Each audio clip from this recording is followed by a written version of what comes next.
let's come to the Central Bank of Nigeria, which deployed everything inside its monetary policy playbook to keep the banking system and the entire financial system afloat last year. Now, for the new year 2022, the Central Bank Chief Godwin Emefiele says the financial regulator will stay the course. So, what should Nigerians expect, or Nigerian banks, what should they expect and prepare for in the new year? Let's start this two-part conversation with my guest here, Joshua Odebisi. He's the head of banking research at Vetiva Capital Management. A warm welcome in the new year into our studios. Josh, thank you so much for coming. Thank you for having me. Great to have you. Thank you very much. Is the year coming off to a good start? Yeah, I'd say so. You saw the NGX was up. And the stock market? Yeah, the stock market was up, and the banks are seeing some interest, although obviously there was a lot of pessimism towards the end of last year, just due to the fact that, there was there were some hiccups in the banking system, obviously. A bit of rattling. Yeah, just the banks did not produce that much in terms of profitability as expected, but overall I think we're up for a pretty good year, 2020. It looks like you folks in the banking sector are off to a good year. This week, it looks like the banking sector, with the exception of Boa Foods, which was a non-bank listed company. If you take that out for this week, the bank had seemed to have the market for the week. But give me your outlook on Nigeria's monetary policy environment in 2022. Let's start from there. Right. Well, so the thing about it is our monetary policy outlook is really hinged on how it's going to be with the international economies. So if we look at, the US and we look at Europe, there's sort of an indication that they're going to move towards, a more expansionary stance, and they're going to start raising, they're going to start raising interest rates. So what this means is that international investors will probably start to seek higher rates or higher returns from, riskier markets, and Nigeria is, one of those risky markets. And so we might come to a point where we were already pressured in 2021, but we might come under even more pressure, and the CBN might come under a lot more pressure in 2022 to raise rates to sort of accommodate international investors, because we already saw, pretty much an outflow last year. And so we're going to hopefully try and reverse that this year. But if that does not happen, there will definitely be a lot more pressure on the CBN. What would international investors be asking for? Just a higher premium. So, the risk premium is sort of like a 7% spread at the moment. And so we'll be looking for something to match that. So if, for example, the US were to raise rates a little bit, then they would be sort of, asking for higher rates. And this will also just affect our international borrowing as well. So if we decide to go back into the international market to borrow funds for capital expenditure or whatever reason, then there might be a need to, offer higher rates. $3 billion Eurobond towards the end of last year, September, yes. Or so, which we did around 7% or something like that. Right. So it looks like this year is likely going to uptick a little bit. Well, that is the idea. If the US stays the course on what they said or indicated that they're going to do, then that is what will probably have to happen. But we've seen that the CBN recently has been very, very reluctant to even consider, raising the rates, which is why they've held OMO and NTB rates so low, artificially low for so long. And so we are not sure how long they'll be able to hold that up. That's to hold it down. Yeah, exactly. And that will affect the banks, because obviously the low rates meant that we saw a lot less traffic into the market and a lot less activity within the market, about 75% lower than 2020. 2020 yes. was what we saw in terms of activity. And this really affected banks and their revenues, because obviously transaction fees were badly affected. So all of these things factor into, the decision-making of the CBN. But I think they're going to be as stubborn as possible for as long as possible to try and, keep borrowing costs as low as possible. So who's going to be good? Who's going to have that as good news? Local investors who are invested in Naira and looking at Naira returns? Well, not exactly, because the local rates are still too low, far too low, especially at the shorter end of the yield curve. Yeah. We're seeing yields in 2%, 3%. These are negative real returns when you compare them to inflation. So there's no way that investors are going to be happy with those kinds of returns. In fact, for the last 1 week, we've not seen much activity in the OMO space and the T-bill space, but mostly in the bond space towards the longer end, or even maybe the shorter end of the bond space, but nothing with OMO and T-bills. Anytime soon we're going to be in double digit? on any of the yields, on any of the assets? It's hard to say. Again, this is all down to how the CBN decides to approach this year. If they say, okay, we need to attract more foreign investors to get more dollars into the country, one way they could do that is by raising the rates. And when they raise the rates, they will see a bit more inflow. That would allow them to also take some of that money and give it to some of the investors who have been trying to get out of the market. And if they see, and again, it's all about perception, if they see that, oh, there's a little bit more liquidity, they might be a bit more reluctant to be exiting the market, and so that will keep them in and probably allow them to go back into the market and reinvest. We'll talk a little bit about the level of liquidity and all of that, but how would the banking sector be impacted by central bank monetary policies outside trading financial assets? The central bank were issuing one circular per day, technically, in a manner of speaking, for most of last year. Well, there are a number of different ways that could go. You obviously have the LDR and things like that. So the CBN will probably still be trying to push the banks to, lend to the real sector and to sort of stay away from just government securities and playing in the trading market. But overall, I think that we saw a little bit of a pause on that from 2020 and even in 2021. However, the CRR debits were maintained throughout that entire period, and I think that that's going to continue at least for the rest of the tenure of this particular governor. Do you think the overall economic environment will be good enough for banks to remain profitable in 2022? Absolutely. What I can say, from historical evidence, is that the banks have been very resilient. Even when we went through a bit of a recession, the banks still came out on top. Of course, they sort of suffered towards the tail end of that last year, but I can say that definitely whatever happens, there will be a delayed effect, so there would still be room for making profit. There's still room to make profit. But do you think we're going to have a lot of election spending, which will start from this year? Absolutely. That will flow into the banking sector. Of course. So, like I mentioned, the whole idea of, whether they go back to borrow from the local or international market, the level of capex we're going to see, we are not entirely sure yet, but we're sure that there's going to be a lot of money in the system. But the budget gives us an idea. Of course, 12.5% higher than the last budget. And so we know that there's definitely going to be, or they plan to have a lot more spending. Whether that actually happens is a different case. It's all about the money on ground. In terms of, okay, that's the idea, but whether we'll find the money to fund it. Exactly. CAPEX, debt servicing, and wages, salaries and wages. Exactly. All those things will have to come out from somewhere. So will they want to go and borrow from the international market to pay all these debts down, or to pay salaries, or all these things?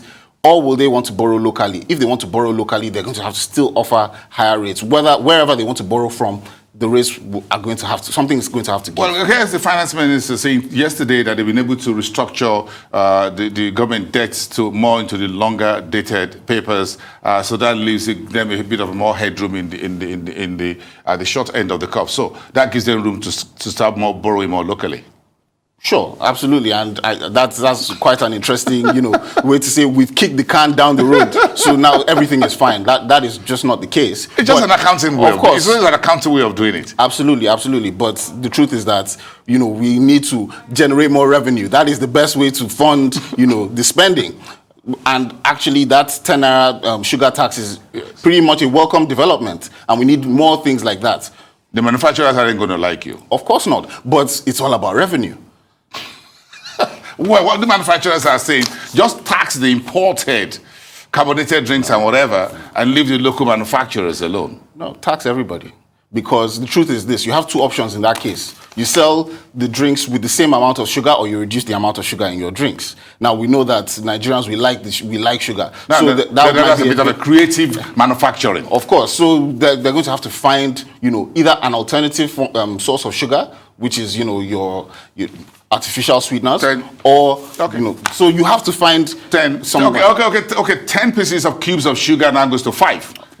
But make sure I don't get to pay more for it, because if you reduce the sugar, don't ask me for more. But let's talk more about this whole banking space, because there are a couple of issues that we need to, we're onboarded from 2021. And I'm going to ask you what your thoughts are on that when we return.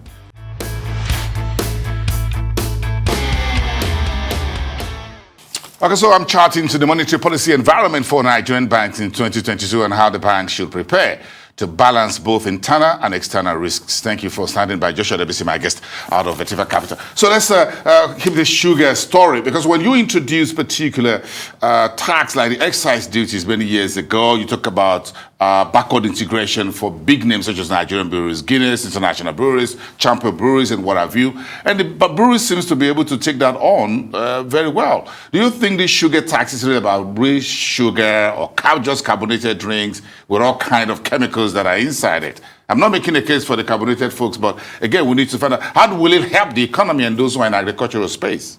Well, like I was saying, it's all about how you approach it. So if it's just going to be a blanket tax, 10 naira per litre on everything. On everything that is sweet. Yeah, on everything that is sweet, then that's not, going to really solve any problems. But if it's proportional, or if you say that, you say maybe we will not tax you if you're using locally sourced raw sugar, then that can be an incentive to also boost the local industries as well. For local sugar producers. So for local sugar producers. Yes. But you see, there are different ways that the government can approach it. But at least they've started, and maybe there'll be more discourse. Because obviously, like you said, manufacturers will definitely come to the table to argue or to kick against it. But that will allow for room for negotiation and to go back and forth. Because some of the major sugar producers always complain about imported sugar that's undercutting their space in the local market. Absolutely, but if you can find a way to incentivize the use of local sugar, then that could be that's good news. That's good news for them. So that's going to be a win-win, by the way. Absolutely. So government has helped them to resolve some of the issue around the imported sugar. We talked about the Fed, the U.S. Fed, and the ECB and all that. It looks like between inflation and interest rate hike, where is a done deal for this year, because there's going to be a rollback of the whole stimulus again. There's so much trillions of dollars swarming around the world, and some folks are beginning to criticize the IMF that the lending for stimulus for the last few 1-2 years was softer than it had been for decades ago. So, but that's a different conversation. How should Nigerian banks position for this, looking at if they intend to do commercial Eurobond?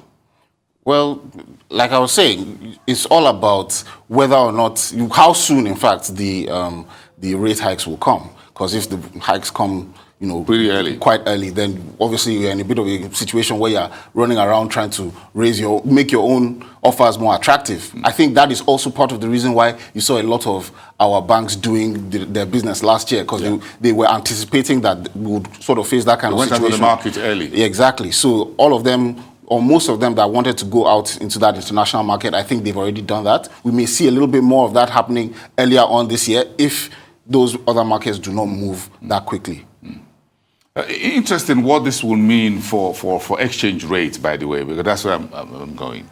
Right. Well, so the thing is, you have to first look at it from the perspective of inflation. Yes. Because the truth is, on our own side, inflation has remained well above 15%. But on a positive note, the US and Europe and even Great Britain have seen much higher inflation than in recent years. Yeah. So that means that the spread is not as wide as it has been before. But regardless of that, we're still in a very precarious situation simply due to the fact that we're not attracting enough into the country and there's not enough demand. That's a production. Yes, we're not.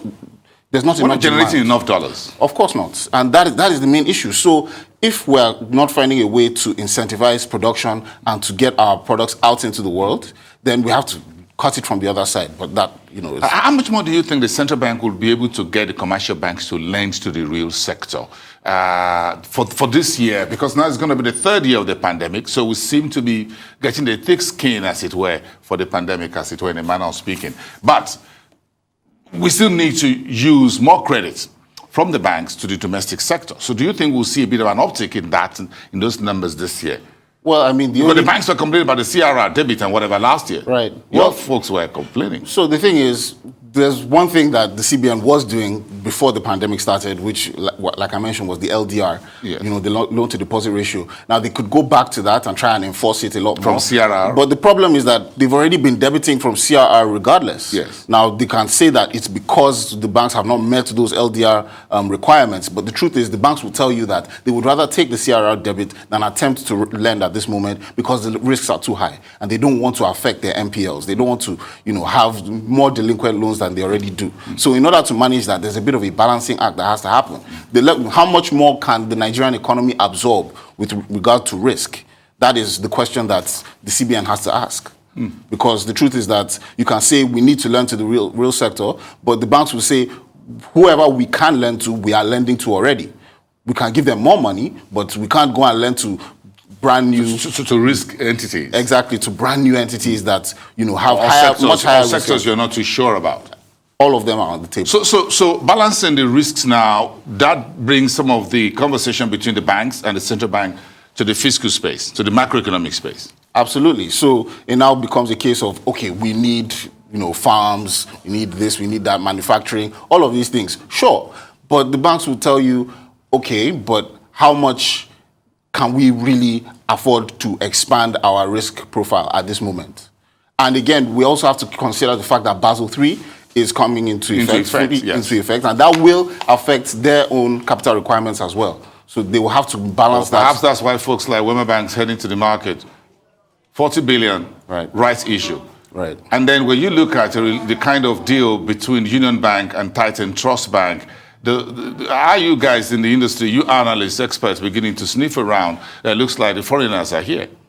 Well, I'm not entirely sure, simply because you know that Union Bank was owned partly, at least 25% by Atlas Mara, and Atlas Mara was sort of exiting with their sale to Titan Trust. So I think that we've sort of seen the best of what they have to offer, or what they think they can get from the market. However, I think it's more of a local market. I definitely think there will be a lot more local players, whether with international backing or not. Definitely a lot more local content in the banking and financial space. If the foreigners are interested, they're going to put the locals in front and say, look, here's the money. Absolutely. Because this is a big transaction. Absolutely. But you also have to remember that there's a whole other factor, which is fintech, and the amount of the billions of dollars that are being Everybody's interested in Nigerian markets because of the fintech space. Exactly. With the MTN and Airtel coming in next year, is it a time that the banks are traditional banks are going to sweat more in 2022? On the one hand, yes. Definitely, because of the fact that these payment service banks like your Momo Pay from Airtel and from MTN, and whatever Airtel comes up with, those will be able to take deposits, those will be able to make transfers, and if their rates are cheaper than... And invest in government securities. And invest in government securities, but if their rates are cheaper than the banks, then that will definitely make the banks start to sweat. I'm not too sure, but this is just a different conversation, because the telcos have cheap money already. Right. Well, yeah, from airtime, whatever, data. And then they're going to put it, they're going to start trying to take some notes, some lunch from the banks. I'm not too sure if it's fair, but it's okay. That's my personal view. More competition is always better. That's what I'll say. Yep. And besides, in other African countries, you know that the monies the telcos have is not deposit money. It's a free money from airtime. No money is free money. My friend. Okay, that's a different conversation again. That's what my director is saying in my ear. Thank you so much. Let's say goodbye on that note. Thank you so much. Let's part on that very friendly note. Thank you so much. Joshua Odebisi, Head of Banking Research at Vetiva Capital Management.